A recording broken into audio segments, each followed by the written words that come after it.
పేరు రాంబాబు అండి, సిరీ company. Sir 43-57 వేసారు కదండి, ఎట్లా ఉంది ఏందో కొంచెం దాని గురించి ఎవరైనా చెప్తారా ఈ సంవత్సరం? నేను ఒక 6 ఎకరాలు వేసానమ్మా.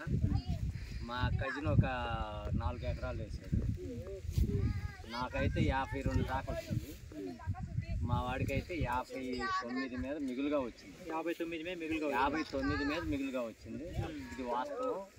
3 ఎకరాల 90 సెంటు కింటాల వేమెంట్ బిడ్జీలతో సహా ఉండి అక్కడ ఒక చేనే ఉంది, కొన్న చేను 3 ఎకరాల 90 సెంటు. నిన్నే కాటాలైన 59 మీద కొద్దిగా మిగిలింది.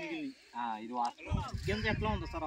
గింజ అంతా బాగుంది, ఆరుదల బాగుంది, రేపు కూడా పర్వాలేదు, బాగానే వస్తుంది. వేసుకోగలిగిన వెరైటీ ఏనో ఇబ్బంది ఏం లేదు. కాకపోతే రైతు జాగ్రత్తగా సంరక్షణ చేసుకుంటే దిగుబడి మన చేతుల్లో ఉంటుంది.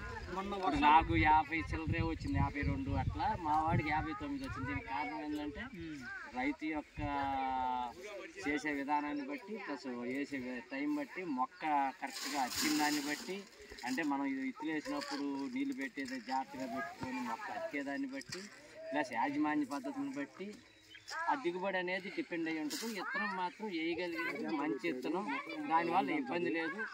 మొక్క కొద్ది దగ్గర వేసుకుని గది కొద్దిగా పెంచి పెట్టుకొని వేసుకోగలిగితే ఇది బాగా వచ్చింది. మాకు 52-53 అట్లా వచ్చింది. మా వాడికి మధ్యలో కోటయ్య అనే అతనికి 53 దాకా వచ్చింది. శివరామరెడ్డికి 59 మీద మిగిలినాయి. అంటే విత్తనంలో ఏం ట్రబుల్ లేదు, విత్తనం ఓకే. అంత అన్ని రేపు రావటం కానీ, ఆరుదల కానీ, పోతే ఎరవటానికి కానీ అన్నిటికీ అనుకూలంగా. ఆల్రెడీ మేము వేయకముందే ఇవన్నీ నిరుడు వేసినాలి, సర్వే చేసి మా పక్కన ఒక ఎకరం అయితే చూసి దాన్ని బట్టి మేము వేయటం జరిగింది. వేసిన తర్వాత అన్నీ కరెక్ట్గానే ఉండే, దీని గురించి ఇబ్బంది ఏం లేదు.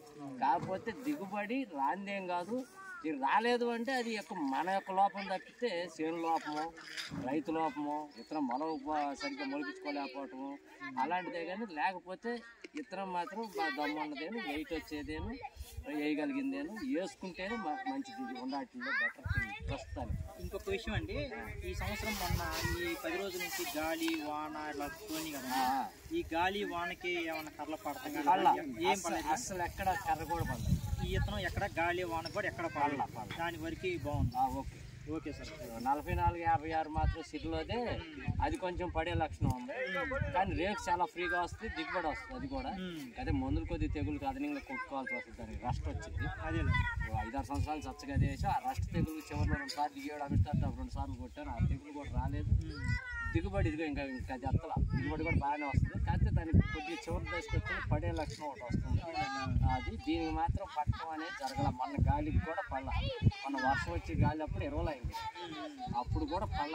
ఎక్కడ కర్ర కూడా బాగా, ఎక్కడ కర్ర కూడా అన్ని విధాలుగా బాగానే ఉండాలి. ఇంట్రావర్ మీరు ఎట్లా ఉందండి? మీరు వేసారు కదా, ఫస్ట్ సంవత్సరం మీరే వేసి ఈ సంవత్సరం ఎట్లా సంవత్సరం అండి పోయింది. బాగుంటేనే కదా నేను అలా చెప్పింది. పోయిందంటే కారణం ఈ సంవత్సరం అంటే వర్షాల వల్ల, విత్తనం వర్షాల వల్ల 3 ఎకరాల 40 సెంట్లు 3 ఎకరాల పోయింది. అయితే నా ట్రబుల్ అనేది వర్షం నీళ్ళు ఎక్కువ పట్టి చేను నీళ్ళు ఎక్కువ పెట్టాం. అందువల్ల ఈ సంవత్సరం విత్తనం ఇలా అందలేదు, దొరకల ప్యాకేజ్ ఇచ్చా ఫస్ట్. పోయిన సంవత్సరం నాకు 55 కాడికి అయింది. ఈ సంవత్సరం విత్తనం ప్రజెంట్ జనాలకి తక్కువగా దొరికింది. 2-3 టన్నులు రావడం వల్ల ముందంజలో ఉన్న రైతులకే దొరికింది, వెనకాలకు లేదు. కానీ శ్రీ కంపెనీ వాళ్ళకి ప్రతి ఒక్క రైతుకి విత్తనం అందించేలాగా అదే వాళ్ళు 50 నుంచి 60 పంపించే